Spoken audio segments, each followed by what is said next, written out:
Magpapatuloy ang istorya sa bida na sinasabihan ang mga hangal na wala ng paraan para makatakas pa ang mga ito sa kanya kasabay ay inatake nito ang mga hangal na nakaharang sa kanyang daan. Pagtapos ay sinabihan naman ni Fan Jiang ang kanyang master na may formation ng pinto na mahirap masira na di nila kaya. Sinagot naman siya ng bida na walang problema kasabay ay nakita nito ang core ng formation gamit ang mga mata nito na may kakayahang makakita ng formation. Pagtapos ay inatake na niya ang pinakamahinang bahagi ng formation na matagumpay naman nito na nasira. Sabay aya nito sa kanyang disipulo na gulat sa nakita. Sa isip ni Fan Jiang ay nagtatanong nga ito na isang Diyos raw ba ang bida, kaya raw ba na masira ng bida ang lahat ng formation sa pamamagitan lang ng espada nito na may aura. Dagdag pa nito na sinabi raw sa kanya ng kanyang ama noon na may isang master ang dalubhasa sa espada na kayang mangwasak ng formation sa pamamagitan ng espada, malamang raw na ganun din ang kanyang master.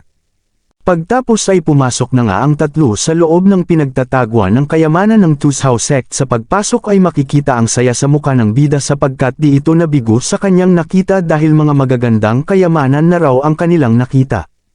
Habang sa kamay nito ay makikita ang tatlong natitirang elemento na kanyang hinahanap, sa nakita ay masaya rin ang bida dahil sa pamamagitan noon ay magagawan na niyang makataas ng antas. Nang nakakita ito ng isang libro na maaari niyang ibigay kay Miss Jiang para matulungan ito na lumakas. Pagtapos ay tinanong nito si Fan Jiang kung ano ang susunod na balak nito. Pagtapos nila na makuha ang kayamanan, sinagot siya ni Fan Jiang na ang mga pamilya raw niya ay namatay sa kamay ng Tusao sect kung kaya sana raw napayagan siya ng bida na manatili sa tabi nito. Sa narinig ay masaya na nagsabi ang bida na sige raw dahil alam niya na di isang ordinaryong bata si Fan Jiang kung kaya nagagawin niya itong disipulo niya. Tanong pa nito na may problema raw ba doon si Fan Jiang. Sa narinig ay labis ang saya sa puso ni Fan Jiang at agad na nagpakita ng paggalang at tinanggap ang alok ng bida na gawin siyang disipulo. Pagtapos ay lilipat ang eksena sa Lotus Pond kung saan makikipagkita si Miss Angkay at si Mr. Leng sa mga tauhan ng Tusao sect para makipagpalitan ng bihag. Sabay nag-uusap nga ang mga ito patungkol kay Shiyu na nakahanap na ng lugar para magtago at para makaatake rin ito ng patago kung sakali man na may mangyaring masama. Nang nagsaad si Miss Angkay na maganda raw sana raw na ayos lang ang bida sa ginagawa nito. Sinagot naman siya ni Mr. Leng na malakas ang bida kung kaya na di ito mapapahamak at siguradong ayos lang ito. Sabay nagtanong ito kay Miss Angkay na kung may gusto raw ba ito sa bida sapagkat parang labis ata ang pag-aalala nito sa bida ngayon. Sa narinig ay namumula nga na tinanggi ni Miss Angkay ang hinala sa kanya ni Mr. Leng pero halata naman sa muka nito ang sagot.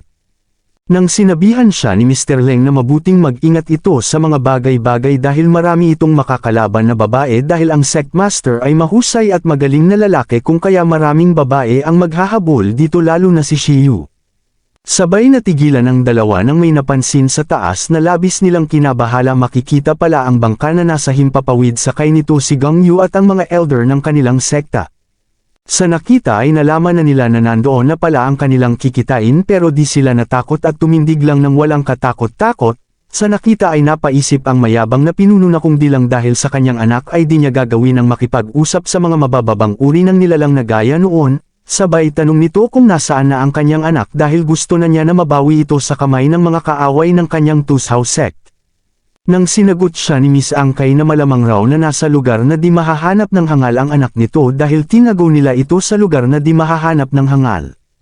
Pero sa isip nito na ang Tusao sect raw ay di makukumpara sa lakas ng ibang sekta pero di rin naman raw biro na mapalaban nila ito. Nang nagsaad naman si Mr. Leng na kung gusto raw nito ang anak nito ay ilabas na nito ang kanilang kasamahan na si Miss Lan para magpalitan na sila ng bihag. Sinagot naman siya ng hangal na pinuno na kapag nakabalik na sa kanyang sekta ang anak niya ay saka lang niya papakawalan ang batang babae na kasamahan ng mga ito. Sa narinig ay matapang nga na sinabihan siya ni Mr. Leng na kung ganun ay wala na silang dapat na pag-usapan pa at tapusin na nila ang lahat ngayon. Nang sinigawan sila ni Gangyu na palabasin ang bida at si Yutang dahil ang mga ito ay di karapat-dapat na makausap niya. Sa narinig ay sinagot naman siya ni Mr. Leng na bakit raw ba nila malalaman kung nasaan si Yutang kung di naman raw ito kabilang sa sekta nila. Dagdag pa ni Miss Angkay na patungkol raw sa kanilang master ay wala na raw napakipa ang hangal doon. Nang sinabihan naman sila ni Gang Yu na kung ganoon ay wala na raw silang dapat pa na pag-usapan, titignan na lang raw niya kung sasagot ba ang bida kung papatayin niya ang mga ito isa-isa. Pagtapos ay agad itong nag-utos na patayin ang lahat at ang dalawa raw na nakausap niya ay iwan para pahirapan niya mamaya. Sa utos ng hangal ay agad na napalibutan ng mga tauhan ni Gang Yu sila Miss Angkay, pero sa kabila ng lahat ay walang katakot-takot pa nga rin ang dalawa nang nagsaad si Miss Angkay na minamaliit raw siya ng mga ito para magpadala lang ng mga mahinang tauhan na lalaban sa kanila. Dagdag pa ni Mr. Leng na may iba raw silang plano kaya di sila mahuhulog sa mga ganong patibong ng mga ito. Sabay gumawa ito ng ingay na labis na kinagulat ng lahat ng nasa paligid dahil alam nila na isang hudyat ang ginawa ni Mr. Leng para tawagin ang isang kakampi. Sa ginawa ni Mr. Leng ay agad na nagpakita si Shiyu na sinabihan si Gang Yu na matagal na raw silang di nagkita. Samantala makikita rin ang pagkagulat ni Gang Yu dahil akala niya napatay na si Shiyu. Nang sinabihan siya ni Shiyu na di raw siya mamamatay dahil lang sa ginawa nito noon sa kanya. Habang sa likod ng hangal na pinuno ay napaisip nga ang ikatlong elder kung ano ang gagawin nila sapagkat wala doon si Yutang, sabay nagbigay ng sign ng ikaapat na elder na napagdesisyonan nga nila na gumawa na lang ng hakbang kapag nandoon na si Yutang, sa karaw nila ipapadama sa hangal na pinuno ang bagay na karapat-dapat dito. Nang naisip ng ikalimang elder na sa oras na magpakita sila ng sign ay agad nila natulungan si Shiyu at siya na raw ang magbibigay ng sign. Samantala sa isip naman ni Shiyu na bakit raw ba na parang pakiramdam niya na may masamang bagay na mangyayari. Sabay babalik sa bida na pinapakilala si Miss Lan kay Fan Jiang bilang nakakataas na senior at sa kanya palang ito ipapakilala sa nakakatanda pa kapag nakauwi na sila. Sa narinig ay agad na nagpakita ng paggalang si Fan Jiang kay Miss Lan bilang pagrespeto dito na mas naunang disipulo. Nang sinabihan naman siya ni Miss Lan na tawagin siyang Miss sapagkat iyon raw ang kanilang pinag-usapan at kailangan na nito na sundin ang napag-usapan, nang matigilan ito nang sinabihan siya ng bida na tama na ang pagbibiroan basta ngayon raw ay pareho na niyang disipulo ang mga ito. Sa narinig na sinabi ng kanyang master ay agad naman na masayang sumang-ayon si Miss Lan dahil susunod raw siya sa lahat ng sasabihin ng kanyang master. Sabay inaya nga ni Miss Lan si Fan Jiang na lumapit sa kanya. Sa narinig ay naisip nga ni Fan Jiang na kung may sasabihin raw ba sa kanya si Miss Lan maganda raw at gusto niya na marinig. Pero sa paglapit nito ay hinimas lang ni Miss Lan ang ulo nito at nagsabi na siya na ang bahala dito simula ngayon. Sa nakita ay tumawa nga ng malakas ang bida sa ginawa ni Miss Lan habang sa likod nito ay naiinis si Fan Jiang dahil sobra na raw ang ginawa sa kanya ni Miss Lan. Sabay lilipat sa Tusao Sect kung saan makikita na magsisimula na ang labanan nila Yutang kay Elder Shang. Habang nakamasid ang bida sa mga ito, sabi nito na di raw maganda ang nangyayari, lahat raw ng mga iyon ay nasa late stage ng core formation realm pero di raw kaya ng mga ito na manalo sa mid-stage core formation realm. Nang nagsaad naman si Fan Jiang na kahit di ganun kataas ang cultivation ni Elder Shang ay marami naman raw itong alam na formation kung kaya di raw imposible na magawa nitong matalo sila Yutang, pero tingin raw niya na naghihintay lang ito na makarating sa lugar si Gang Yu para may katulong siya sa paglaban. Sa narinig ay sinabihan naman ito ng bida na maaari raw ba nito na itago si Miss Lan sapagkat tutulong siya sa laban. Sumagot naman si Fan Jiang na kaya raw niya, marami raw siyang alam na formation, di man raw siya kasing galing ni Elder Shang pero kaya pa rin daw niya na maprotektahan si Miss Lan. Sa narinig ay umalis na nga agad ang bida para tumulong habang sinabihan pa nito si Fan Jiang na ipapaubayan na niya rito si Miss Lan kung ganon. Pagtapos ay matagumpay na nga ito na nakarating sa paglalaban para makatulong kay Yutang na matalo si Elder Shang. Sa nakita ay makikita rin ang pagkabahala sa mukha ni Elder Shang. Sa isip pa nito ay ito ay nakakaramdam ng takot sapagkat mahirap na raw para sa kanya na harapin ang dalawa kanina, kapag dumagdag pa raw ang bida ay di na niya alam kung kaya pa niya. Nang sinabihan naman ng bida si Yutang na ang formation raw ba na ginawa ng hangal na elder ay mahirap masira. Sinagot naman siya ni Yutang na nagtanong kung tingin raw ba nito na lahat ay kasing tanga niya. Sa narinig ay nagsabi naman ng bida na tingin raw niya na matalino ang dapat na sinabi ni Yutang. Sabay tinanong nga nito ang pagkakakilanlan ng ikalawang elder na tumutulong sa kanila na agad naman na sinunod ng ikalawang elder. Sinabi rin nito na pagtapos raw nila matalo si Elder Shang ay saka na lang sila mag-usap. Nang sinabihan naman sila ng bida na manood kung paano niya masisira ang formation ng hangal na elder, sabay tanong rin ito sa hangal na elder kung mayroon raw ba itong huling salita na sasabihin. Sinagot naman siya ni Elder Shang na tingin raw ba ng bida na kaya nito siya na mapatay isa raw yung kalokohan at hintayin raw ng mga ito na makarating si Gang Yu at ang iba dahil yun na ang kamatayan ng mga ito. Di naman siya pinansin ng bida at sinabing kapag sumuko ang hangal na Elder ay baka buhayin pa niya ang mga disipulo nito bilang pagpapakita ng awa. Nang may sinabing bagay si Elder Shang na labis na kinagulat ng mga disipulo, sinabi pala nito na maaari na patayin ng bida ang kanyang mga disipulo kung kailan nito gusto. Sa narinig ay nagsaad naman ang bida na talagang nakaka-touch raw ang relasyon ng Elder sa kanyang mga disipulo sa sekta. Nang matigilan ito nang sinabihan sila ni Yutang na itigil na ang usapan at sirain na nila ang formation ng hangal na Elder sapagkat kapag nagawa nila iyon ay di na makakatakbo pa ang hangal na Elder na agad naman na sinang-ayunan ng ikalawang Elder. Pero sinabihan lang naman sila ni Elder Shang na di nila kaya na masira ang formation niya, isang malaking kalokohan lamang iyon. Dagdag pa nito na nasa yellow rank rare formation na ang kanyang ginawa kung kaya na di raw iyon makakaya na masira ng gaya lang ng bida at sana raw na dumating na sa lugar si Gang Yu para magawa na nilang matalo ang mga iyon. Sabay inatake na nga ng bida ang formation ng walang pag-aalinlangan na matagumpay naman na tumama sa formation ng hangal na Elder na parang walang epekto.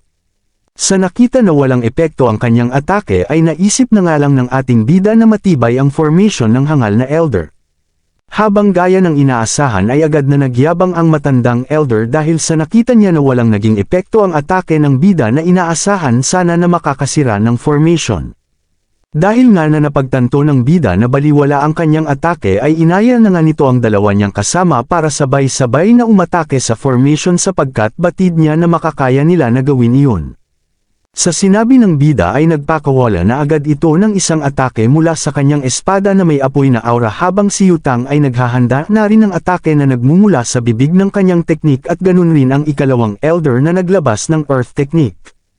Ang lahat ng atake ay sabay-sabay na nagtungo sa formation ng hangal na Elder na labis naman ito na kinabahala sapagkat batid niya na di nakakayanin pa ng kanyang formation ang sabay-sabay na atake ng kanyang mga kalaban. At bilang panapos ay nagpakawala pang muli ang bida ng isang paghiwa patungo sa formation na matagumpay naman na nasira. Sa nakita ay di na nga lang makapaniwala ang hangal na Elder sa katakot-takot na sword intent ng ating bida. Sa isip naman ng bida na kahit papano ay malakas raw ang formation ng hangal na Elder kung kaya na siguradong gumagamit raw ito ng maraming oras para masagawang aktibo ang formation na iyon. Sa naisip ay agad na itong umatake patungo sa hangal na Elder para sa layuning tapusin na ito bago pa makabawi ng lakas na matagumpay naman na nagawa ng ating bida.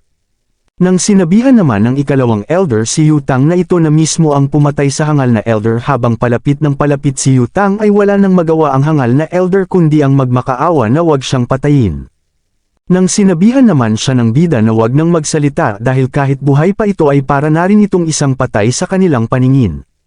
Nang di na siya pinansin pa ng hangal na Elder at nagsabi na kasalanan niya ang nangyari noon kung kaya na wala na siyang angal pa na mamatay sa kamay ni Yutang, sabay sinabihan nito ang bida na nakalista na ang pangalan ng bida sa Xuanjian sect kung kaya wala ng chance na makatakas pa ang bida sa kamay ng mga ito kung kaya ano raw kaya napatayin ng bida si Yutang at tutulong siya na humingi ng tawad sa Xuanjian sect para makatakas na ang bida sa gulo. Sa narinig ay di naman siya pinansin ng bida sapagkat para sa kanya ay para na rin niyang kapatid si Yutang kung kaya wala raw na paraan na magtraidor siya para lang sa hangal na Elder. Sabay utos nito kay Yutang na tapusin na ang matanda sapagkat nakakainis nga raw ito. Sa narinig ay lumapit na si Yutang sa hangal na Elder at iyon na raw ang oras para pagbayarin niya ang mga iyon at wag ito na mag-alala sapagkat susunod rin dito si Gang Yu. Pagtapos ay agad na nito na ginawa ang pagtapos sa hangal na Elder ng walang alinlangan. Sa nangyari ay sinabihan naman ng ikalawang Elder ang mga disipulo ng Tuzhou sect na maaari nang makaalis ng payapa dahil tapos na ang labanan sa lugar na iyon. Sabay inaya na nga ng bida si Yutang na pumunta na sa Lotus Pond para makita ang iba pa nilang kasamahan sapagkat nag-aalala na raw siya sa mga ito kapag nahuli pa sila ng dating. Nang lilipat ang eksena sa isang ilog kung saan nagtatanong si Fan Jiang kung tingin raw ba ni Miss Lan na kaya ng kanilang master na matalo si Elder Shang. Sinagot naman siya ni Miss Lan na ang kanilang master ang pinakamakapangyarihang tao sa lahat kaya si Elder Shang ay baliwala lang rito. Sa narinig ay sinabihan naman siya ni Fan Jiang na ang mundo ay malawak kung kaya sigurado na may mas malakas pa sa kanilang master. Nagsaad naman si Miss Lan na kanyang alam ang punto ni Fan Jiang pero ang kanyang alam lang raw ay mayroon siyang bahay dahil sa kanilang master kung kaya kailangan niya na magsikap para lumakas nang sa ganun ay makatulong na siya sa kanilang master balang araw at para mapatay ang mga nakaharang sa landas ng bida. Sa narinig ay sinabihan naman siya ni Fan Jiang na ang cultivation ay di para sa pagpatay dahil patungkol raw iyon sa relasyon mo sa isang tao sa isip pa nito na paano raw na ang batang gaya ni Miss Lan ay handa na pumatay. Nang matigilan ito nang dumating ang bida na nagsabing magaling talaga si Fan Jiang sapagkat tama ang sinabi nito. Sa pagdating ng bida ay agad na nagpakita ng paggalang ang mga disipulo nito. Nang sinabihan sila ng bida na ipapadala na niya ang mga ito sa kanilang bahay dahil ang unang disipulo ay naghihintay na sa mga ito. Sa narinig ay di nga pumayag si Miss Lan sapagkat gusto raw niya na tulungan ang kanyang master na lumaban. Nang sinabihan naman siya ni Fan Jiang na kung sasama ito ay baka maging pabigat lamang ito sa kanilang master kung kaya't dapat raw na makinig na lamang sila dito dahil para rin sa kanila ang sinasabi nito. Sa narinig ay natuwa nga ang bida na may malakas na pangunawa si Fan Jiang at siguradong pag naturuan lang raw ito ay magiging magaling na ito na kaya na humawak ng ibang mga disipulo.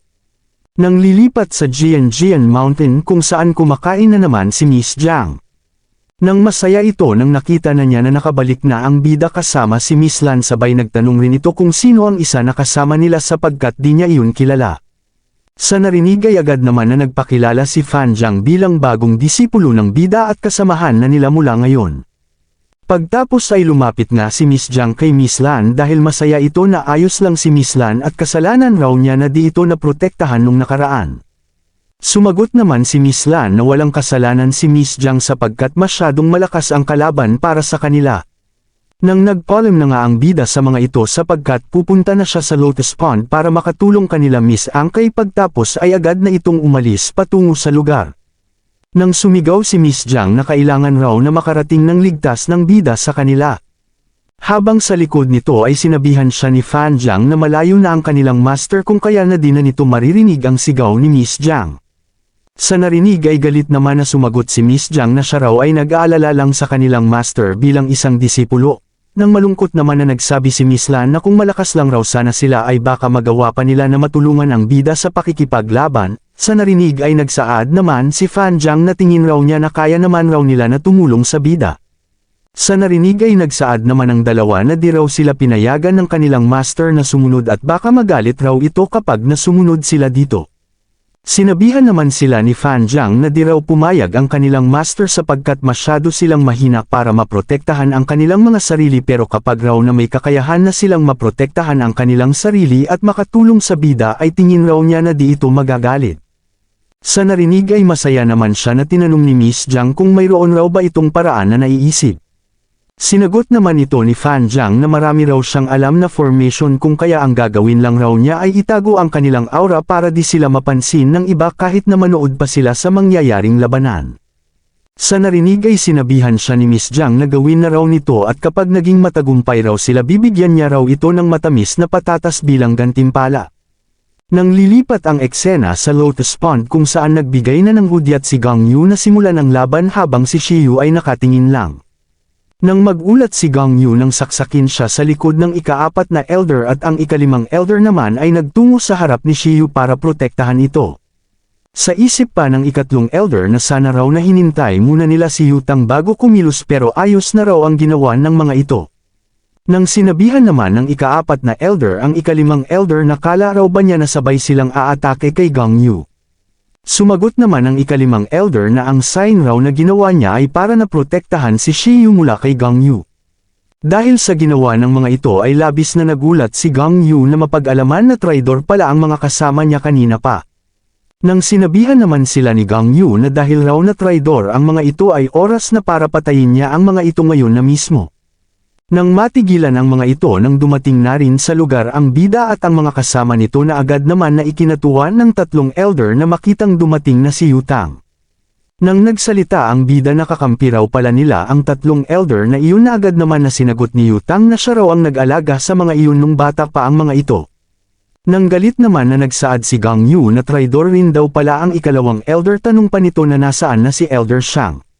Sa tanong ay sinagot na nga siya ng bida na patay na ang tapat na elder nito at ang hangal na pinuno raw na ito ay napapaligiran ng mga traidor kung kaya nawala na raw itong chance na manalo sa kanila. Kung kaya mungkahi niya raw rito na sumuko na sapagkat wala na itong laban sa kanila. Sa narinig ay sinabihan lang naman siya ni Gang Yu na tingin raw ba ng bida na katapusan niya na ngayon ang pasigaw nitong sinabi na ito na raw ang laban na mga ngahulugan ng pag-unlad ng kanilang sekta at kailangan na raw nilang linisin ang mga traidor ng sekta. Sa isip pa nito na gagawin raw niyang panakip ang kanyang mga disipulo para siya ay makatakas sapagkat wala na raw siyang pakipabasta't makatakas lang siya ay sapat na. Habang mapapansin ang malaking gulat sa mukha ng bida nang may maramdaman itong napakalakas na sword aura. Makikita na may lalaking dumating sa lugar na nakasakay sa espada. Sa nakita na gumagamit ito ng espada para makalipad ay agad na napagtanto ng bida na galing ito sa Zuanjian sect, isang pangit na timing raw talaga. Habang sa isip naman ni Yutang na di raw maganda ang nangyayari sabay tanong nito kung saan nanggaling ang lalaki na bigla na lang na nagpakita. Sumagot naman ang lalaki na mula siya sa Zuanjian sect na may pangalang Lin Ping. Sa narinig ay napasabi nga si Yutang na di maganda ang mga nangyayari dahil din sa sinabi nito ay nagtanong ang bida na talaga raw ba na malakas ang Lin Ping na ito. Sa narinig ay pinaliwanag na nga ni Yutang na si Lin Ping ay malapit na sa antas ng Nascent Soul Realm at may napakalakas na kasanayan sa espada at talagang makapangyarihan. Sa narinig ay naisip nga ng bida na talagang mataas raw pala ang tingin sa kanya ng Zuanjian sect para magpadala ng ganun kalakas na tao. Tingin raw niya na kailangan na niya na tumakbo pero kapag ginawa raw niya iyon ay mapapahamak sila Miss Angkay kung kaya kailangan niya na mag-isip ng ibang paraan. Sa naisip ay walang katakot-takot nga nito na kinuha ang kanyang espada at gusto raw niya na makipaglaro kay Lin Ping. Sa nakita ay nagsabi naman si Lin Ping na ang bida raw ay may mababang antas ng cultivation pero kaya raw nito na maunawaan ang sword intent at dahil doon ay kanya na naunawaan kung bakit gusto ito makuha ni Elder Wang. Sabay utos nito sa bida na sumama sa kanya para di niya patayin ang mga disipulo nito. Sa narinig ay di naman pumayag si Gang Yu na buhayin pa nila ang bida sapagkat baka maging problema pa iyon sa hinaharap. Sa narinig ay tinignan lang naman siya ng masama ni Lin Ping sapagkat wala raw itong karapatan na utusan siya ng dapat gawin at kakausapin raw niya ang Tusao sect matapos siya dito. Sabay may atake pala ito na ginawa na matagumpay na tumama sa pinuno ng Tusao sect habang napapaisip pa si Gang Yu na alam na raw ba ng Zuanjian sect ang kanilang balak na magtraidor sa mga ito. Sa nakita ay nakaramdam naman ng takot ang bida sapagkat kaya raw ng lalaki na maglabas ng sword aura gamit lang ang mata nito na lubhang mahirap na magawa, pero agad na niya na binaliwala ang kanyang mga iniisip at nagpakawala na agad ng atake patungo kay Lin Ping. Sa nakitang atake ng bida ay nakaramdam naman ng panghihinayang si Lin Ping na mamamatay lang ang talentadong gaya ng bida ngayon, at doon na po nagtatapos. Maraming salamat sa panunood.